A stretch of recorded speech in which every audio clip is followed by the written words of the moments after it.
नमस्कार। आज मैं फिर आपके सामने अपराध की एक और घटना लेकर आया हूं। आज के अपराध की घटना या आज के अपराध की घटना राजस्थान से संबंधित है। वाकया कुछ यूं था कि 12 दिसंबर 2021 को राजस्थान के डूंगरपुर जिले के सागवाड़ा थाने में प्रकाश चंद्र भट्ट निवासी जोधपुरा ने एक शिकायत दर्ज कराई और ये बताया कि जुलाई 2021 में एक एजेंट रमेश ने 5 लाख रुपए लेकर रीना चौधरी के साथ मेरी शादी करा दी। शादी के 7 दिन बाद हमको घूमने की जिद करके जोधपुर से डूंगरपुर से मध्य प्रदेश ले गई। जबलपुर में भेड़ा घाट जो वहां का टूरिस्ट प्लेस है, वहां घूमने घामने के बाद आगे जब हम टैक्सी से वापस होटल जाने के लिए चले, वहीं 4-5 आदमियों ने, जो ऐसा लग रहा था कि वो रीना चौधरी के जानने वाले हैं, उन्होंने मेरे साथ मारपीट की और मेरे पास जो कुछ पैसा था, कार्ड था, घड़ी थी, सब उतरवा लिया। जाते जाते रीना चौधरी यानी मेरी पत्नी ने यह भी कहा कि अगर पुलिस में गए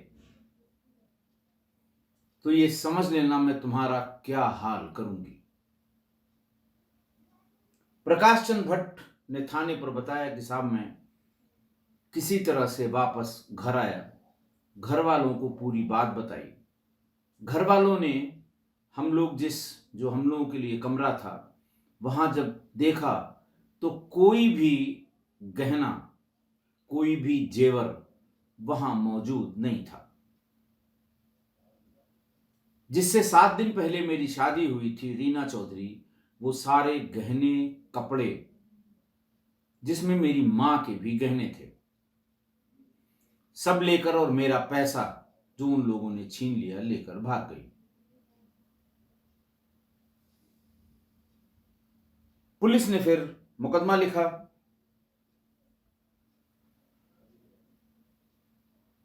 ये पूछा कि जब ये बात जुलाई की है तो दिसंबर में तुम ये मुकदमा क्यों लिखा रहे हो। इसका जवाब प्रकाश चंद्र भट्ट ने यह दिया कि साहब बेइज्जती होगी गांव में, समाज में, इसलिए मैं ये नहीं लिखाना चाहता था कि मेरी पत्नी भाग गई। फिर जब ये देखा कि गहना और पैसा जो गया है उसकी कीमत काफी है और मैं किसको किसको जवाब दूंगा, परिवार ने जब राय दी, परिवार से एक राय होकर मैं ये मुकदमा लिखाने आया हूं। बहरहाल पुलिस ने मुकदमा लिखकर और विवेचना शुरू की। सागवाड़ा के जो थानाध्यक्ष थे, थानाधिकारी सुरेंद्र सिंह सोलंकी, उन्होंने खुद इसकी पहल की। उस बीच में इंदौर और जबलपुर की लुटेरी दुल्हनों का समाचार काफी वायरल हुआ था। आप नेट पर देखेंगे, आपको मिल जाएगा। ये लगभग उसी समय की बात है। सुरेंद्र सिंह सोलंकी को लगा कि ये भी जबलपुर में जाकर इस महिला ने वहां के लोगों को बुलवाकर पिटवाकर और पैसा सामान लेकर भाग गई। जरूरी है मध्य प्रदेश से ही रिलेटेड कुछ होगा। उन्होंने अपने स्टेट क्राइम रिकॉर्ड ब्यूरो से और भी सूचनाएं इकट्ठा की कि क्या इस तरह की और घटनाएं राजस्थान के दीगर हिस्सों में हुई हैं। सोलंकी बताते हैं कि धीरे धीरे 6 महीने में लगभग 18 एफआईआर इस तरह की मिल गई, लेकिन लड़कियों के नाम अलग अलग थे। आईओस को यानी कुछ सब इंस्पेक्टर्स को भेजकर जब यह जानकारी इकट्ठा की गई तो ऐसा लगा कि लगभग सभी लड़कियां जो शादी होकर आई थीं या सभी दुल्हनें या दुल्हन, उनका जो हुलिया उनके घर वाले ने, उनकी जिनसे शादी हुई थी या उनके ससुर सास या घर वालों ने जो हुलिया बताया वो लगभग एक जैसा है। बोली भाषा भी एक जैसी है और मोडस ऑपरेंडी भी एक जैसी है। ये बहुत गंभीर बात लगी और तभी सुरेंद्र सिंह सोलंकी ने, जो सागवाड़ा थाने के थानाध्यक्ष थे, उन्होंने इसमें थाने के स्तर से ही 2 छोटी छोटी टीमें लगाई कि सबके यहां जाकर ये पता करें कि शादियां कैसे हुई थी, किसने ढूंढी थी और किसको लड़की के बारे में बताया गया। महीने भर और लगे, लेकिन सब इंस्पेक्टर्स और 2 सिपाहियों की इस टीम ने अच्छा काम किया और धीरे धीरे उन सब का एक ही सोर्स निकला। अखबारों में छपे हुए जो विज्ञापन होते हैं कि शादी के लिए फला नंबर पर संपर्क करें, अच्छे वर के लिए संपर्क करें, अच्छी वधू के लिए संपर्क करें। आप सब जानते होंगे ज्यादातर इतवार को ये मैट्रिमोनियल कॉलम्स सारे अखबारों में, स्थानीय अखबारों में भी और नेशनल अखबारों में छपते हैं, कहीं ज्यादा कहीं कम।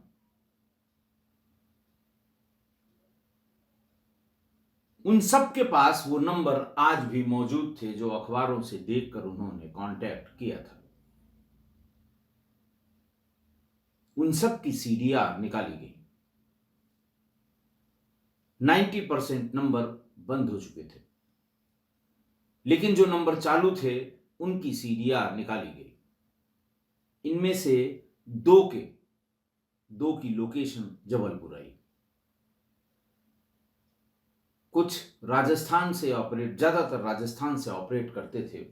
पुरानी सीडीआर जो निकल पाई, जिससे पता लगा पुलिस को, और 2 नंबर जो थे वो जबलपुर के थे।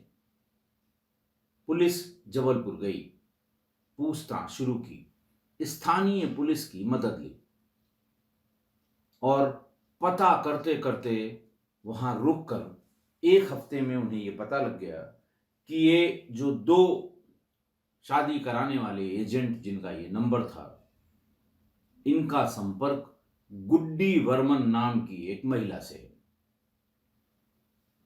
और यही महिला लड़कियां भेजती है या लड़कियां देती है या शादी के लिए लड़कियां बताती है और फिर वो जरूरतमंद आदमी या जरूरतमंद जो वधू ढूंढ रहे हैं लोग, उन तक ये पहुंचाते हैं, वो जो एजेंट थे, और इसके एवज में वो पैसा लेते हैं। पैसा 50,000 से लेके 5 लाख तक, जिसकी जैसी जरूरत हो। जरूरत के बारे में पूछा गया तो बताया कि जैसे कोई 40-45 साल का व्यक्ति है और किसी वजह से उसकी शादी नहीं हुई है या उसकी पहली पत्नी का देहांत हो गया है, वो बच्चों की देखभाल के लिए दूसरी शादी करना चाहता है। वो बार बार एजेंट से संपर्क कर रहा है कि भाई कोई ऐसी 30-35 साल की लड़की हो, महिला हो, विधवा भी होगी तो चलेगा, मुझे शादी करनी है, घर में दिक्कत हो रही है, बच्चों को पालने वाला कोई नहीं है। एजेंट समझ जाता है कि ये जरूरतमंद आदमी है, फौरन दाम लगा देगा। अच्छी लड़की बताऊंगा, इतना पैसा एडवांस में दीजिए।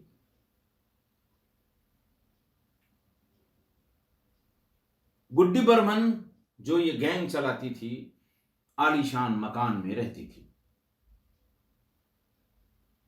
गुड्डी बर्मन का नंबर पुलिस ने हासिल कर लिया। डूंगरपुर की पुलिस ने, सागवाड़ा थाना के जो टीमें गई थी उन्होंने हासिल कर लिया।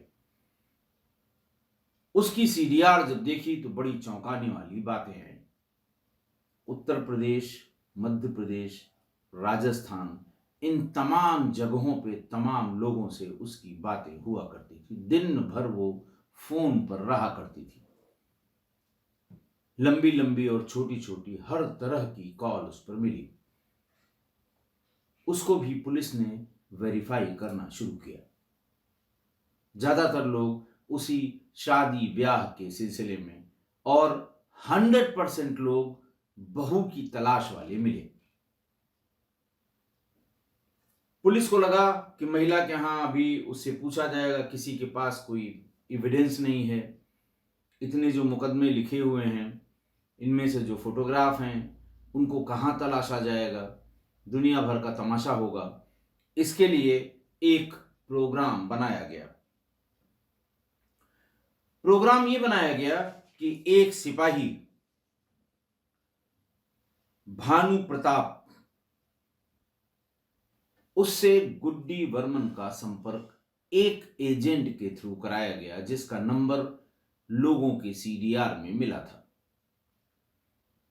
एजेंट से कहा गया कि भाई ये इस तरह से है, इनके घर में कोई नहीं है और बहनें कोई है नहीं, माँ बाप की मृत्यु हो गई है, इन्हें एक अच्छी लड़की की जरूरत है। इनकी भी उम्र, भानु प्रताप की इनकी भी उम्र करीब 38-40 साल हो गई है। बहरहाल उस एजेंट ने 8-9 लड़कियों के फोटोग्राफ आरक्षी भानु प्रकाश को भेज दिए।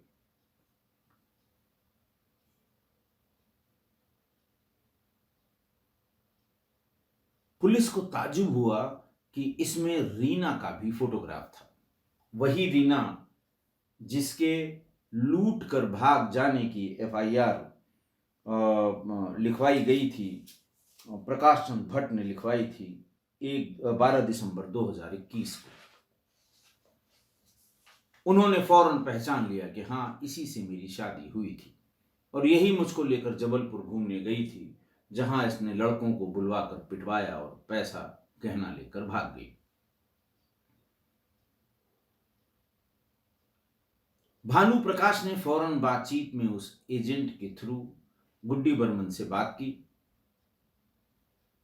और ये कहा कि मुझे इस लड़की से शादी करनी है। गुड्डी बर्मन ने कहा कि जबलपुर के समदड़िया मॉल के पास आओ और 50,000 रुपए लेते आना, हम इस लड़की से शादी करा देंगे। इसके माँ बाप नहीं हैं और मैं इसकी मौसी हूं। पुलिस तो तलाश कर ही रही थी साल भर से, और ये बात है 12 मई 2022 की, जब उसको समदड़िया मॉल के सामने लड़की दिखाने के लिए और लड़की से बात कराने के लिए गुड्डी बर्मन खुद लेकर आने को राजी हुई थी।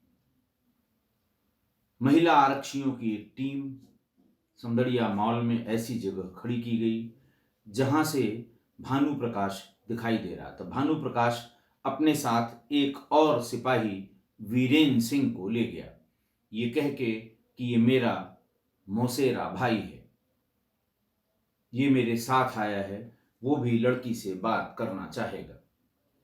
गुड्डी बर्मन थोड़ी देर में इधर उधर रैकी करने के बाद भानु प्रकाश के पास आ गई। साथ में वो लड़की जिसकी फोटोग्राफ तय की थी भानु प्रकाश ने कि लड़की अच्छी है, मैं इसी से शादी करूंगा। रीना चौधरी वो भी आ गई।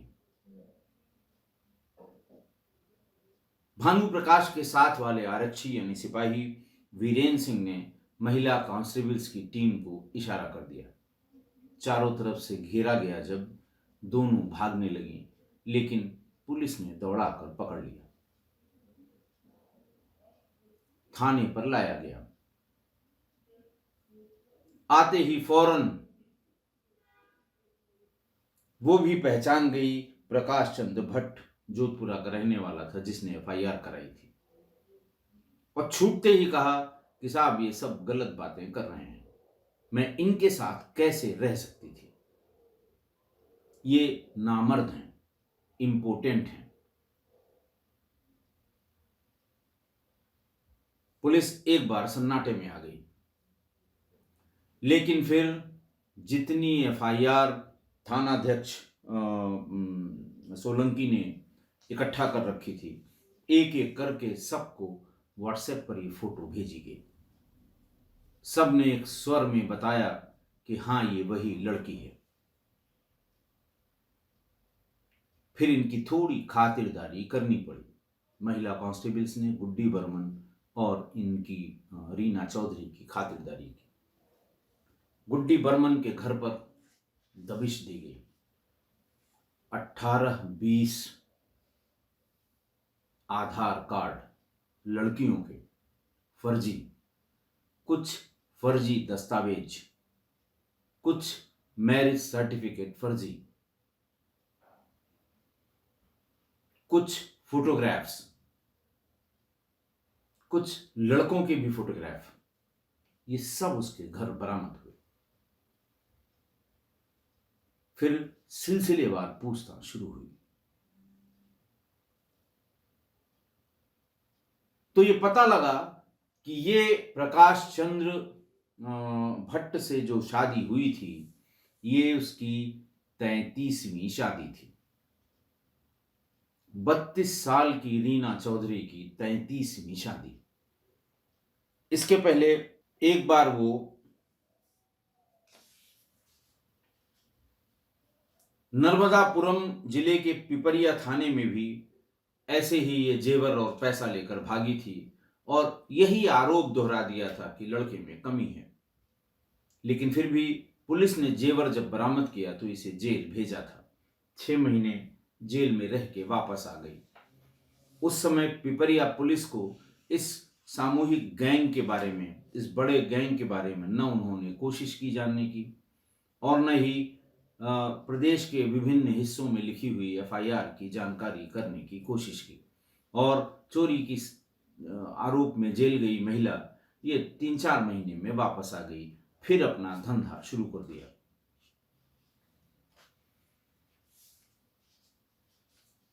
पूछताछ में उसने ये भी बताया कि इन 33 जगहों में वो कभी भी 7 दिन से अधिक नहीं रुकी। कभी सामान लेने के बहाने, कभी किसी बहाने बाजार जाकर और निकल गई, रेलवे स्टेशन जाकर निकल गई, ये बताकर कि माताजी की तबीयत बहुत खराब है, फौरन ट्रेन पर बिठा दो, चली गई। और हर बार पूरा घर खाली कर गई। औरतों के जेवर, पैसे, पुराने सिक्के और जो दूल्हा जिससे शादी होती थी उसकी माँ, उसकी बहनों के जेवर जो हाथ लग गया सब लूट कर ले जाती रही। एक बार पकड़ी गई, लेकिन सिर्फ उसी केस में जेल भेजकर पुलिस ने इतिश्री कर ली। अब की बार ढेर सारे मुकदमे उस पर हैं, सबकी एफआईआर है और अब की बार ऐसा मुश्किल लगता है कि वो इस बार जल्दी जेल से छूट पाएगी। कितने जेवर और गहने बरामद हुए ये भी जरूरी है। सभी एफआईआर में जेवर गहने के चोरी होने, जेवर गहने को लूट कर ले जाने की बात अंकित है लेकिन कितनी बरामदगी हो पाई ये देखने वाली बात है। पुलिस ने जरूर बरामद किया होगा, तभी इन दोनों को जेल भेजा होगा। इनकी फोटोग्राफ मैं अटैच कर रहा हूं। और जब ये पकड़ी गई थी उस समय जिन अधिकारियों ने पकड़ा था इसे और इसका इतना हल्ला हुआ था, वो एक वीडियो भी छोटी सी मिल गई है, वो भी मैं अंत में अटैच करूंगा। आज की घटना। आज की घटना में नई नई शादी होकर आई दुल्हन एक हफ्ते में घर से जेवर और गहने पैसा लेकर फरार हो गई। ऐसी लुटेरी दुल्हनों के अपराध के बारे में मैंने पुराने 2 एपिसोड्स में बताया है। एक का तो मुझे ध्यान है 605। आप राइट साइड में आई बटन दबाइएगा तो वो 605 खुलेगा, और दूसरे का एपिसोड नंबर मुझे याद नहीं है। लेकिन इन दोनों में 8-8 10-10 शादियां करके लूटने वाली ये महिलाएं थीं जो पकड़ी गई थीं। लेकिन आज की घटना में तो हद हो गई। आज की लुटेरी दुल्हन ने 33 शादियां की और 33वीं शादी में पकड़ी गई। 2 शादियां मध्य प्रदेश की और 31 शादियां राजस्थान की। 32 साल की रीना चौधरी की 34 शादियां। जब उस आरक्षी यानी उस सिपाही को ने बताया कि ये लड़की मुझे पसंद है, तो उसका नाम काजल चौधरी बताया था गुड्डी बर्मन ने। वहां जितनी तरह के फोटोग्राफ, सारे नाम अलग अलग, रीना चौधरी, काजल चौधरी और जाने कौन कौन से नाम इस महिला के नाम चढ़े हुए थे, जिन जिन नामों से उसने शादियां की थी।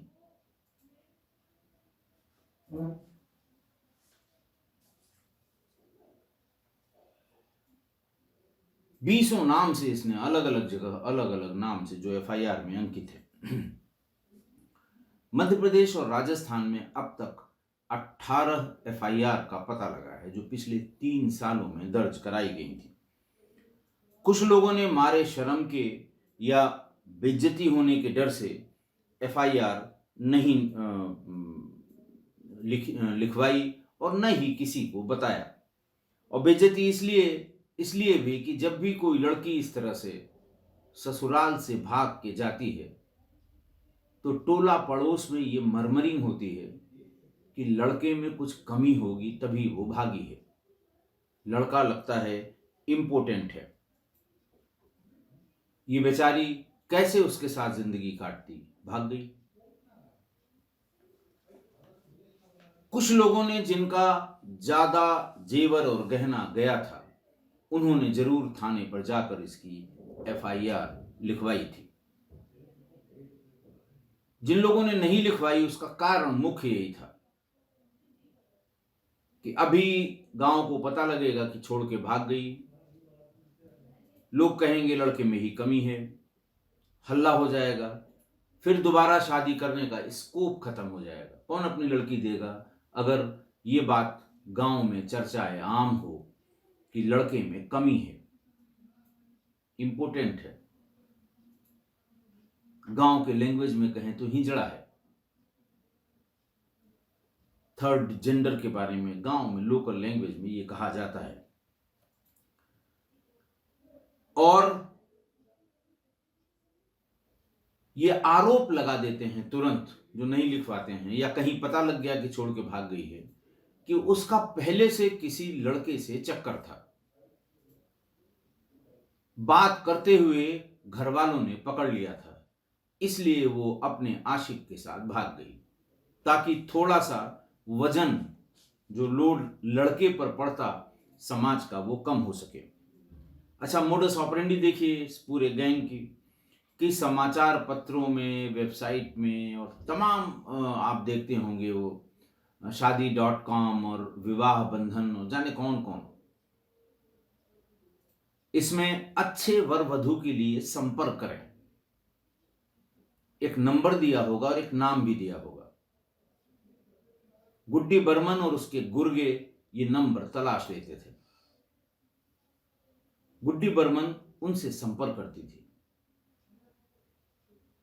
कि मेरे बहन की एक लड़की है, या मेरे देवर की एक लड़की है, मेरे जेठ की एक लड़की है, जिसके माँ बाप मर गए हैं।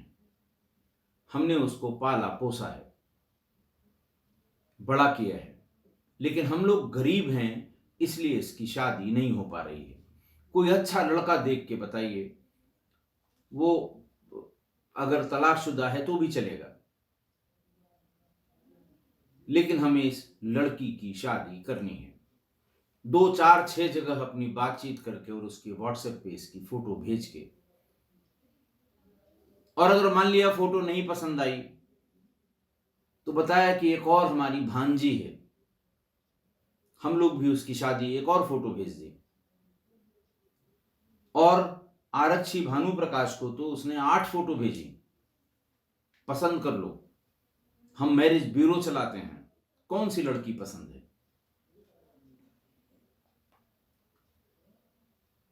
जब ये बात कर लेती हैं ऐसे लोगों से जो शादी ब्याह के एजेंट हैं, उनसे अपना कमीशन भी सेट कर लेती हैं।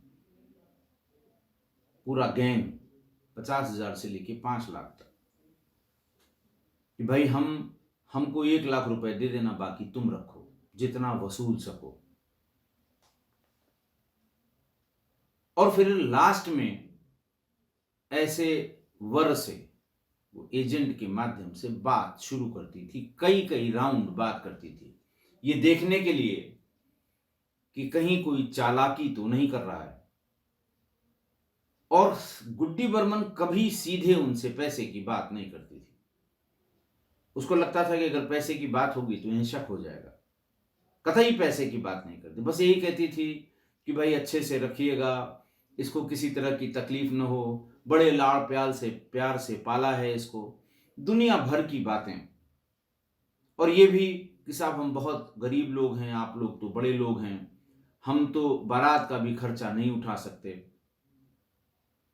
तो जब शादी होती थी तो उस बारात घर, टेंट शामियाना, खाना पीना, ये सब खर्चा बेचारा